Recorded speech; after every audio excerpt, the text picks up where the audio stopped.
Gyebajja golola tajja sebo jangu tukwanirize mu ngeri yesu. Please welcome. Welcome. Yes. The program. No, missing. No. Zabaya,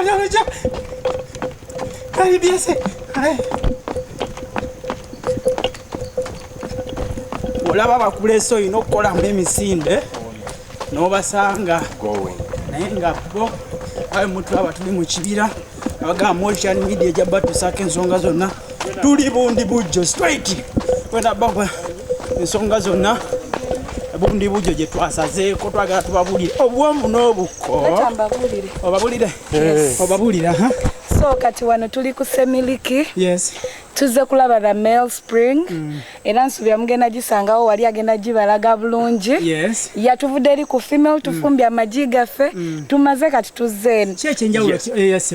Yes, and it's wonderful. It's very important for people to find time and come and visit these things. Yeah. Whenever you leave the comfort of your zone, whenever you leave the city and come here, you feel refreshed. You feel brand new.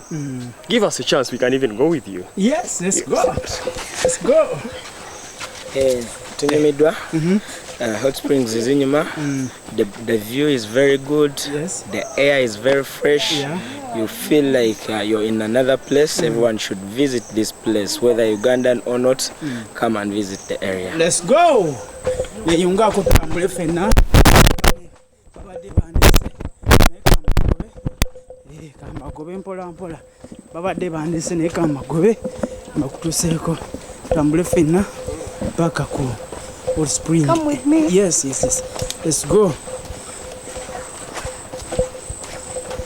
Akati ate wano wentuuse banaye omulaba bano siba mukama ngogamba otya oli bulungi ensonga zibadde you know me sit ya danger. Yes sebo Nebonkanga nebontiisa. Yes sebo You know me sit ya danger. Yes sebo Yeah man. mubuze olwo katuddeyo oyo yetumulese ekyatambula fenna beera na fenna tutambule expo west. So, God created these things for a purpose. Yes. And one of the main purpose, he knew that at certain points one will need to refresh themselves. Yes. So now it is very, very important for someone to find some a simple package. Can even be 1 day, it can be 2 days. You leave home. How much are they charging? For the entrance coming here, it's 15,000. Just very tall. And you know what? If you can trust a service provider, okay, I don't want to talk about myself. Just South Africa. It's okay. Yeah, we are a tour and travel it. company. If you can trust us, yes, we can put for you a package that is very affordable. But then you get to visit quite very many important places in this country. And trust me. You mean we can organize a group? You can organize a group, and the bigger the number of people, the cheaper it becomes. You mean we can be a family? You can be a family. Yes. We always have those family getaways, family trips around. Be careful of that. Yes. So you can organize a family and you come with your family, come with your kids, you rest here. Yes. Very good accommodation, very good sites. I mean, look at this. Look at how healing this is. Oh my God. Hey, first day of it. So right now we are at the male spring, and as you can see, yes, Who is talking like I'm Jungu? this one. Hello, how are you? This is Sharon Naibari Bachira, and I'm glad to experience this type of nature. Thanks to the Ministry of Tourism for bringing But do you know Annie Kansime?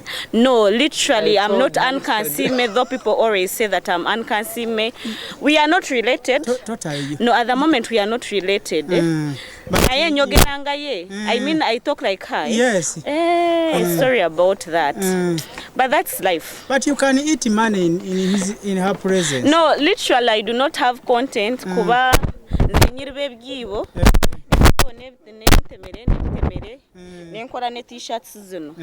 so surely when you enter comedy, it is a little bit disturbing and people are going to see as a celeb, yet I do not want to be a celeb. You don't want to be a celeb?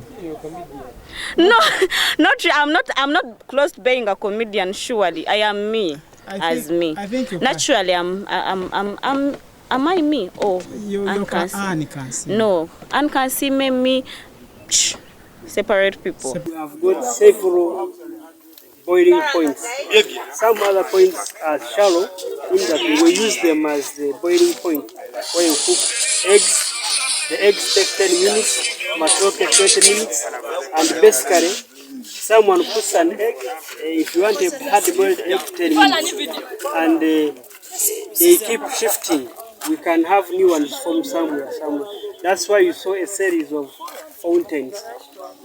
Basically, the formation is not very far from this, only that I talked of the terraces on the other side, and here we talked of the crest. So the terraces are formed as the process of forming the fountain or the mine jet. And these ones are formed because it is a big pool and some other big rocks are trying to cover. So you can't walk close because some rocks are just floating. Naye the problem jenda byewo bote bazaalako. They don't have a child. Karazali madde manyi emmere because it naye ate I said this one is the female. No, manya this one is the male. And it's just like here. Like at the female. Nenga baba bakyali awo. Never feel causing.